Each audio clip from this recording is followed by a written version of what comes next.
এজন্য আব্বা আম্মা থাকতে আমরা যেন আব্বা আম্মার কাছ থেকে দোয়া চাই। আব্বা আম্মার দোয়া কোনোদিন আল্লাহ তাআলা ফিরিয়ে দেয়, অনুরূপ ভাবে মুসাফিরের দোয়া আল্লাহ ফিরিয়ে দেয় না। সফরে বেরোলেই দোয়া করবেন, পারবেন? মনে থাকবে? এখান থেকে ঢাকা যান না আপনারা, আনতা মুসাফির, এখান থেকে ঢাকা গেলে আপনি মুসাফির, দোয়া করা শুরু করে দিবেন। যদি জুলুমের শিকার হন, মাজলুম, ইত্তাকু দাওয়াতাল মাজলুম, আল্লাহর হাবিব সাল্লাল্লাহু আলাইহি ওয়াসাল্লাম বললেন মাজলুমের বদদোয়াকে ভয় করো, কেননা মাজলুমের বদদোয়া আর আল্লাহর আরশের মাঝখানে আল্লাহ কোনো পর্দা রাখে না।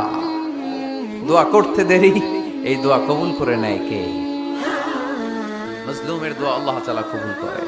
এজন্য আব্বা আম্মার কাছ থেকে যেন আমরা বেশি বেশি দোয়া নিতে পারি। আল্লাহ তুমি তৌফিক দাও।